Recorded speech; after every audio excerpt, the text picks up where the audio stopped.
namna ya kuingia katika uzima huo hakuna mwenye ufundi wala mwenye utaalamu. Yesu alifiwa na rafiki yake Lazaro, na alipopata habari hizo akawaambia wanafunzi wake watulie, kwamba Lazaro hakufa bali amelala tu. Wakamwambia hapana, amekufa. Akawaambia basi tuendelee kwanza na shughuli zetu, na baadaye wakaenda wakafika kwa Marta na Maria siku ya 4 baada ya kifo cha Lazaro kaka yao. Na alipofika kwenye eneo hilo,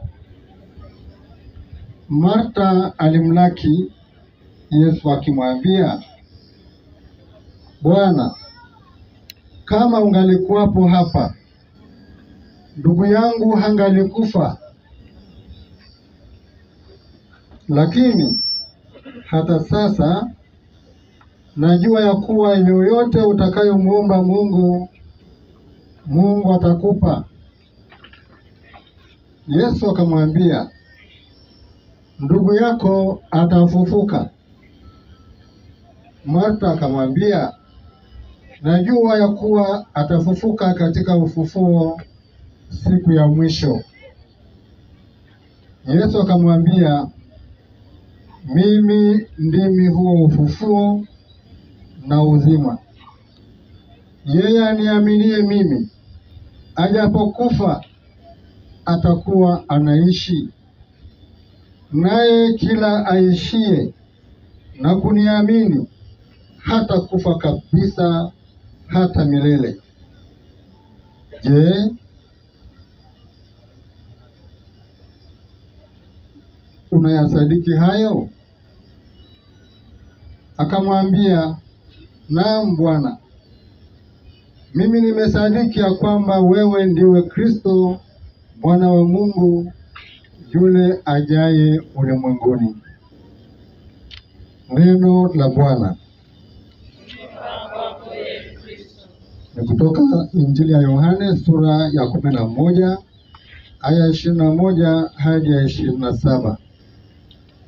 Ndugu zangu, maneno hayo yatupe faraja. Maneno hayo yatupe nguvu, kwamba Yesu alipomtembelea rafiki yake akiwa maiti, aliwaambia dada zake Lazaro wawe na imani, kwa sababu katika Kristo hakuna mwisho. Kama vile pia binadamu baada ya kuumbwa hana mwisho. Mwanadamu badilika tu, anapofikia kukata pumzi anarudi kwa muumba wake ambaye hana mwanzo wala mwisho. Ndio siri ya mwanadamu, kwamba uhai wake upo katika mpango na upendo wa Mungu. Tunakaa kwa muda hapa duniani, inafika wakati ambapo hatujui, lakini Mungu anajua kurudi kwake. Kwa masikitiko makubwa, tumepokea taarifa ya ajali iliyowaondoa duniani watoto wetu hawa, wakiwa na ndoto zao za maisha, furaha ya wazazi na jamii na taifa. Wakatoka nyumbani mapema kabisa kuwahi kwenye shule.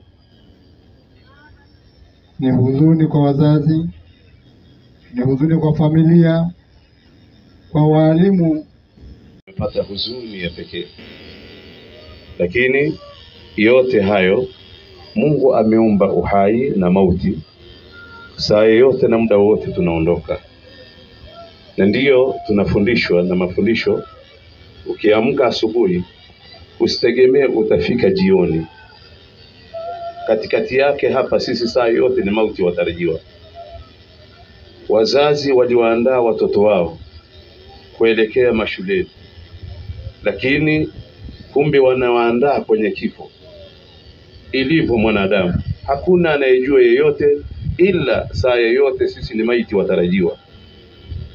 Na Mungu anasema tutawapeni majaribio.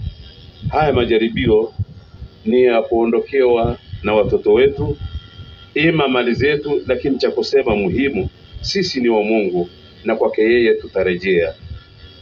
Kwa fursa hii basi tunamuomba Mungu subhanahu wa ta'ala awape subra wazazi hawa walioondokewa na vijana wetu wazazi.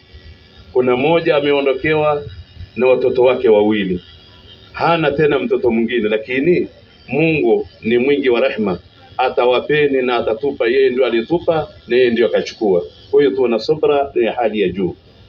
Na si hivyo tu, wako waliojitahidi, hasa pole kwa wazazi, kwa walimu na serikali kwa ujumla, lakini wako waliojitahidi kufanya jitihada ya kuokoa, kila mmoja kwa nafasi yake, akiongozwa na mkuu wetu wa wilaya na wengine wote serikali ya mtaa wamefanya jitihada, lakini kwa sababu ni kadri ya Mungu subhanahu wa ta'ala amefanya alivyofanya. Muhimu zaidi ni subra.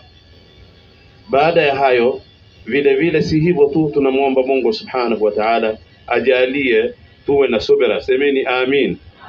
Na tunamuomba Mwenyezi Mungu subhanahu wa ta'ala kwa kila aliyojitahidi, Mungu ampe badali. Wapo wengine wametoa mali zao kwa ajili ya kuokoa, lakini imefika mahala pake, Mwenyezi Mungu awalipe kila kheri. Na si hivyo tu, mkoa wetu wa Arusha imepata majozi, Mwenyezi Mungu atupe subra na atupe subra. Wito kwa ujumla kwa wale madereva, ni vizuri kuangalia, kuwa na umakini wa kazi zetu, na ndipo itakaokuwa vizuri zaidi. Na si hivyo tu, kila mmoja kwa nafasi yake au makini.